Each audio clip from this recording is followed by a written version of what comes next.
नमस्कार श्रोताओं, शाम के ठीक 7:20 हुए और ये समय है आपके अपने कार्यक्रम स्पोर्ट्स स्कैन का, जिसमें होती है खेल खबरों के साथ खेल और खिलाड़ियों की बातें। और तमाम खेल खबरों का विश्लेषण करने के लिए हमारे साथ होते हैं स्टूडियो में स्पोर्ट्स एक्सपर्ट्स। आज के स्पोर्ट्स स्कैन के एडिशन के साथ मैं हूं आपका होस्ट और दोस्त सिद्धार्थ सिंह, और खेल खबरों पर विस्तार से चर्चा करने के लिए हमारे साथ स्टूडियो में मौजूद हैं वरिष्ठ खेल पत्रकार रूपा रमणी। रूपा, स्पोर्ट्स स्कैन कार्यक्रम में आपका स्वागत है। थैंक यू सिद्धार्थ, और सारे जो लिसनर्स है स्पोर्ट्स स्कैन के उनके लिए भी नमस्ते। और सबसे पहले नजर डालते हैं तक स्पोर्ट्स हेडलाइंस पर। ऑस्ट्रेलिया ओपन टेनिस टूर्नामेंट के पुरुष सिंगल्स में Rafael Nadal, Daniil Medvedev, Stefanos Tsitsipas और आंद्रेई रूबलेव ने अपने अपने मुकाबले जीतकर तीसरे दौर में पहुंचे। वहीं महिला सिंगल्स में एलिना स्वितोलिना, एश्ले बार्टी और कैरोलिना प्लिस्कोवा अपने अपने मुकाबले जीतकर तीसरे दौर में पहुंच गई हैं। ऑस्ट्रेलिया ओपन टेनिस प्रतियोगिता में दिविज शरण और अंकिता रैना डबल्स मुकाबले में हार कर बाहर हो गए हैं। इंडियन सुपर लीग में अब से कुछ देर बाद ओडिशा का सामना केरला ब्लास्टर्स से हो रहा है। और क्रिकेट में भारत और इंग्लैंड के बीच चल रही टेस्ट मैचों की श्रृंखला में भारत के प्रमुख ऑलराउंडर रवींद्र जडेजा चोटिल होने के कारण पूरी श्रृंखला से बाहर।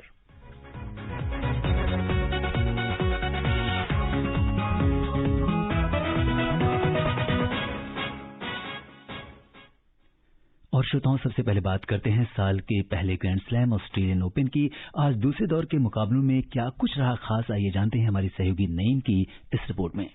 आज ऑस्ट्रेलियाई ओपन टेनिस टूर्नामेंट में सभी टेनिस प्रेमियों की निगाहें दूसरे दौर के मुकाबले में अपने पसंदीदा स्टार के ऊपर लगी थीं। दूसरी वरीयता प्राप्त स्पेन के राफेल नडाल दूसरे दौर में अमेरिका के माइकल एमओएच को 6-1, 6-4, 6-2 से हराकर तीसरे दौर में पहुंच गए हैं। पुरुष सिंगल्स के अन्य मुकाबलों में ग्रीस के स्टेफानोस सित्सिपास, इटली के मातेओ बेरेटिनी, रूस के डेनियल मेदवेदेव और आंद्रेई रूबलेव ने भी अपने अपने मुकाबले जीतकर तीसरे दौर में जगह बनाई। दूसरे दौर में छठी वरीयता प्राप्त सित्सिपास ने ऑस्ट्रेलिया के थानासी कोकिनाकिस को 6-7, 6-4, 6-1, 6-7, 6-4 से हराया। तीसरे दौर में सित्सिपास का सामना स्वीडन के माइकेल यमेर से होगा। चौथी वरीयता प्राप्त मेदवेदेव ने स्पेन के रॉबर्टो कार्बोले बेना को 6-2, 7-5, 6-1 से शिकस्त दी। विश्व के 8वें नंबर के खिलाड़ी रूबलेव ने ब्राजील के थिएगो मोंटेइरो को 6-4, 6-4, 7-6 से पराजित किया। रूबलेव का अगले दौर में स्पेन के फेलिसियानो लोपेज से मुकाबला होगा। वहीं 10वीं वरीयता प्राप्त बेरेटिनी ने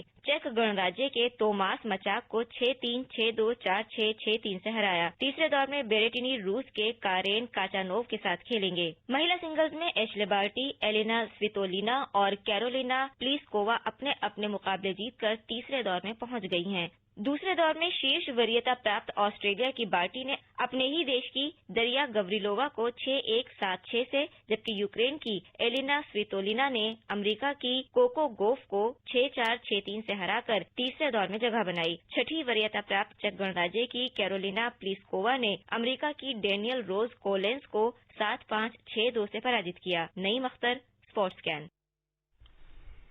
रूपा जी, अगर हम देखें मैच में तो सबसे अब से कुछ देर पहले राफेल नडाल का मैच खत्म हुआ है, जिसमें उन्होंने दूसरे दौर में अमेरिका के माइकल एमओएच को 6-1, 6-4, 6-2 के एक बड़े अंतर से हराया है। तो राफेल नडाल हैं, अपनी तरह से खेलते हैं, क्या कुछ कहेंगे इस खेल के बारे में?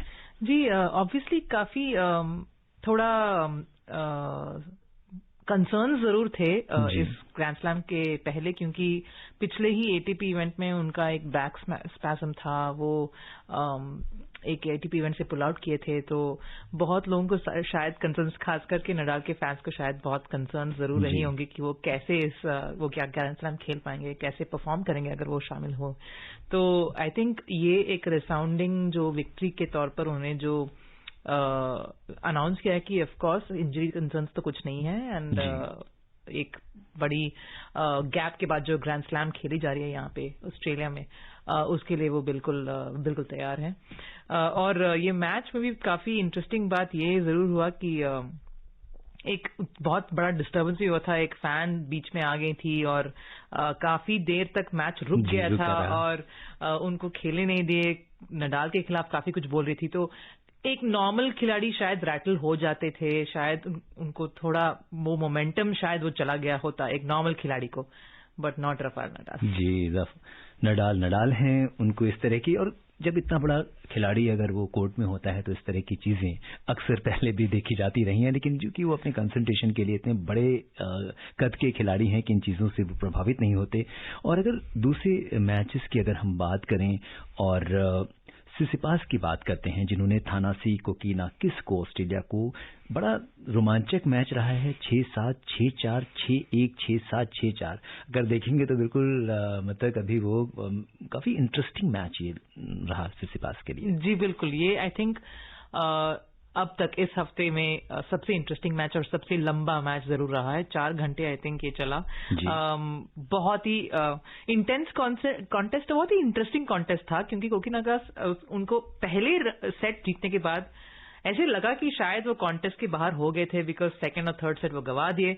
लेकिन जिस तरह से वो फाइट बैक किए थे फोर्थ सेट में और आने की कोशिश की, ऑफ कोर्स ऐसे लगा कि जरूर कुछ फाइट जरूर देंगे और शायद एक बड़ा अपसेट जरूर होगा, बट अनफॉर्चुनेटली नहीं। बट एक एंटरटेनिंग मैच जरूर था। और सिसिपास जो कि इतने एक्सपीरियंस्ड और टैलेंटेड खिलाड़ी हैं in the last few years, specially जैसे कॉन्फिडेंस उन्होंने गेन किया है, काफी यंग है, एक यंगस्टर है, उभरते खिलाड़ी हैं, लेकिन जिस एक्सपीरियंस के साथ उन्होंने ये अटैक को डील किया है, I think that's very commendable. जी हाँ, और अगर हम अगले दौर की बात करें तो उनका सामना स्वीडन के माइकल यमीर से होगा, तो ये कितनी बड़ी चुनौती मानती हैं आप अगले दौर की? काफी बड़ी चुनौती नहीं रहेगी मेरे हिसाब से, because the journey till quite a few rounds should be easy for someone like Tsitsipas. Obviously एक वन ऑफ द टॉप खिलाड़ी हैं, टॉप कंटेंडर्स हैं इस ग्रैंड स्लैम के लिए, तो ये उनके लिए शुडंट बी वेरी डिफिकल्ट। एक और प्रैक्टिस राउंड की तरह वो शायद नहीं लेंगे, but it should be another easy round for Tsitsipas. जी हाँ, और आज एक और मैच की बात करनी होगी। मेदवेदेव की अगर हम बात करें तो उन्होंने स्पेन के रॉबर्टो कार्बेलो को 6-2, 7-5, 6-1 से शिकस्त दी है। हालांकि दूसरा सेट जो है वो, आप क्या कुछ कहेंगे इसके बारे में?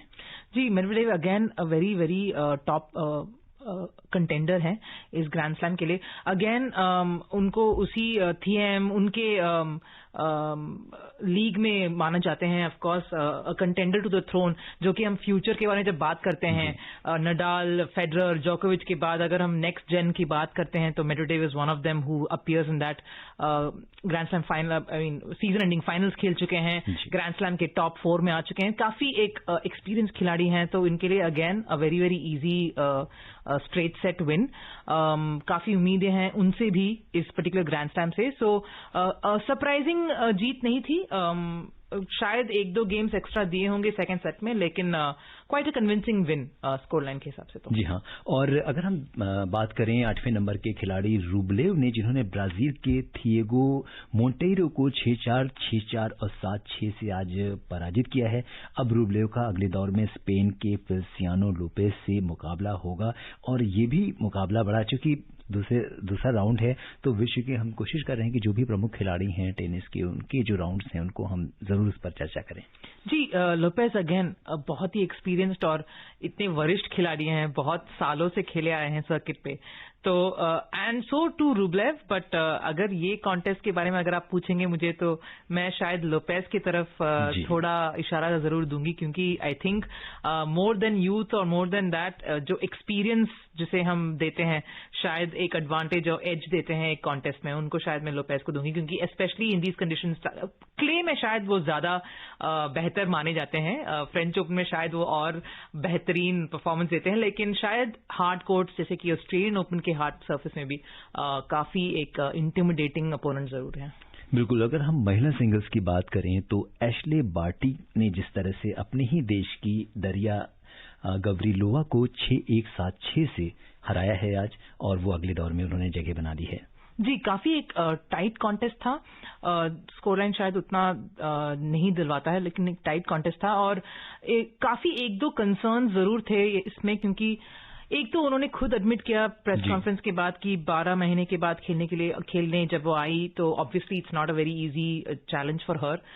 स्ट्रैप्ड थे वो, थाई स्ट्रैप था, तो शायद एक इंजरी कैरी कर रही हैं, ये पता नहीं हमें, थोड़ी स्ट्रगल तो कर रही थी फेजेस में मैच में, तो काफी प्रश्न जरूर हैं उनकी फिटनेस के ऊपर, लेकिन वो ये ऑब्वियसली कॉन्फिडेंस से वो कह रही है कि दैट इज जस्ट अ निगल, कुछ नहीं है, कुछ सीरियस नहीं है, doesn't look like it is, but पहले ही दौरे में थोड़ा चैलेंज हो चुकी हैं, तो it's a good sign that she overcame this.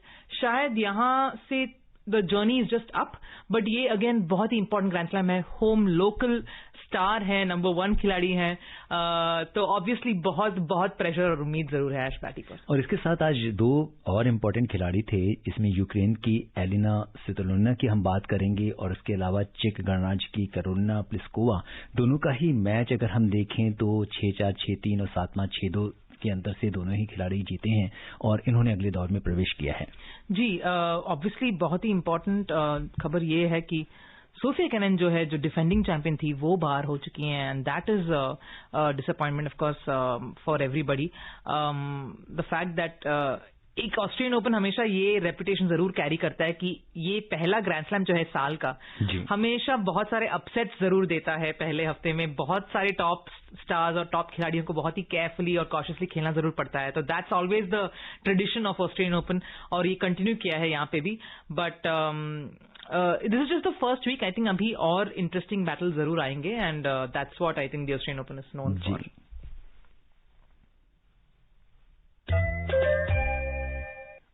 ये तो थे हमारे इंटरनेशनल प्लेयर्स. अगर हम इंडियन प्लेयर्स की बात करें तो ऑस्ट्रेलिया ओपन टेनिस प्रतियोगिता में दिविज शरण और अंकिता रैना डबल्स मुकाबले में हार कर बाहर हो गए हैं.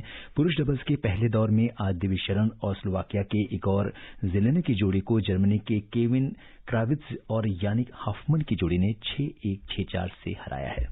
जी, काफी disappointing. I mean of course अगर हम अगेन फ्यूचर की हम बात कर रहे हैं, we are looking at the previous generation, जितना अचीवमेंट्स उन्होंने और जितना कामयाबी उन्होंने दिलाया इंडिया के लिए, whether it's Sania Mirza, Rohan Bopanna in the earlier years, Mahesh, Leander, उसके बाद हमें शायद we are not able to find that generation of players जो इसे आगे शायद ले जाए. दिविज शरण काफी प्रॉमिसिंग जरूर हैं, डबल्स में एक बहुत ही टैलेंटेड खिलाड़ी हैं, लेकिन the fact that he had to bow out in the first round, काफी डिसअपॉइंटमेंट है. It's a very disappointing news for sure for Indian fans. और अगर हम महिला डबल्स की बात करें तो इसके पहले दौर में अंकिता रैना और रोमानिया की मिहाइला बुजारिनेस्कू की जोड़ी को ऑस्ट्रेलिया की वुलकॉग और गाडेके की जोड़ी ने 6-3, 6-0 से पराजित किया. काफी बड़ा अंतर था. अंकिता रैना हालांकि किसी भी ग्रैंड स्लैम प्रतियोगिता के मेन ड्रॉ में खेलने वाली तीसरी भारतीय महिला टेनिस खिलाड़ी हैं और काफी उम्मीद थी उनसे. जी बिल्कुल, काफी यंग है, शायद अभी भी बहुत टाइम है to kind of expect more from her. Starting years हैं, काफी यंग खिलाड़ी हैं, बहुत एक्सपेक्टेशंस हैं उन पर, but we can still be a little patient with her, क्योंकि ये उनकी जर्नी की शुरुआत है. शायद अभी थोड़ा हार्श होने का, we shouldn't be too harsh on someone like her, लेकिन काफी प्रॉमिसिंग खिलाड़ी हैं, and maybe in the coming months we will see more from her. जी हाँ. और इस बीच मिक्स डबल्स में कल रोहन बोपन्ना और चीन की यिंग दुआन की जोड़ी अमेरिका की बेथानी मार्टके सैंड्स और ब्रिटेन के जैमी मरे की जोड़ी के साथ खेलकर अपने अभियान की शुरुआत करेगी. इसके बारे में अपडेट हम कल के स्पोर्ट्स कैन में देंगे. टेनिस के बाद अब बात करते हैं फुटबॉल की. Indian super league football tournament में इस समय ओडिशा का मुकाबला केरला ब्लास्टर्स से चल रहा है. अभी भी ये मैच शुरू हुआ है और इससे पहले कल टूर्नामेंट में 2 बार की पूर्व चैंपियन चेन्नई एफसी को जमशेदपुर ने 1-0 से पराजित किया. और इस समय के अगर मुकाबले के बारे में बात करें, ओडिशा की बात करें, 11वें नंबर पे बॉटम की टीम है. एक ही मैच अभी तक जीता है 15 मैच में से. और इसके साथ अगर हम जो अपोनेंट टीम की बात करें तो केरला ब्लास्टर्स इस समय वो भी 10वें नंबर पे है, तो सेकंड बॉटम है. क्या कुछ कहेंगे इस मैच के बारे में? Obviously it's like a battle for 2 bottom place teams, so बहुत प्राइड, बहुत ही, जैसे हम कहते हैं कि व्हेन नंबर 1 नंबर 2 एक दूसरे को चैलेंज करते हैं, जितनी इंटेंसिटी उस मैच और उस कॉन्टेस्ट में रहती है, आई थिंक उसी इंटेंसिटी को हम शायद एक्सपेक्ट करना जरूरी है एक नंबर 10 या नंबर 11, एक bottom 2, literally bottom of the table के 2 खिलाड़ी, 2 टीम्स के बीच. सो काफी एक इंटेंस फाइट जरूर होगा, बट शायद केरला ब्लास्टर्स को थोड़ा एज दूंगी मैं यहाँ पे इस कॉन्टेस्ट में अगेंस्ट ओडिशा. बट यस, इनको इस मैचअप को शायद लाइटली नहीं लेना चाहिए, इंटेंसिटी जरूर उतनी ही होगी. और अब बात करते हैं इस वर्ष जुलाई अगस्त में होने वाले टोक्यो ओलंपिक खेलों के लिए अब तक 74 भारतीय खिलाड़ी क्वालिफाई कर चुके हैं। भारतीय ओलंपिक संघ के मुताबिक ये आंकड़ा 158 तक पहुंच सकता है। एशियाई खेलों में पुरुषों के 65 किलोग्राम फ्री स्टाइल वर्ग के चैंपियन बजरंग पुनिया उन 4 पहलवानों में शामिल हैं जिन्होंने ओलंपिक कोटा हासिल किया है, जबकि शूटिंग में पिस्टल निशानेबाज सौरभ चौधरी और मनु भाकर ने भी क्वालिफाई किया है। भारत के लिए निशानेबाजी में ज्यादा पदक की उम्मीद जताई जा रही है। इसके अलावा एशियाई खेलों के चैंपियन नीरज चोपड़ा और शिवपाल सिंह 2 प्रमुख भाला फेंक एथलीट हैं जिन्होंने ओलंपिक खेलों के लिए क्वालिफाई किया है। केटी इरफान, अविनाश सेबल और भावना जाट अन्य खिलाड़ी हैं जिन्होंने व्यक्तिगत कोटा हासिल किया है। अगर हम देखें तो इस समय काफी कुछ चल रहा है, इसमें क्या कुछ कहेंगे? ऑब्वियसली सबसे बड़ा इवेंट नॉन क्रिकेट प्लेयर्स जो भी स्पोर्ट्स पर्सन्स जो हैं इंडिया में, काफी एक बड़ा इवेंट है। ओलंपिक्स सब ऑन ट्रैक में है एज ऑफ नाउ।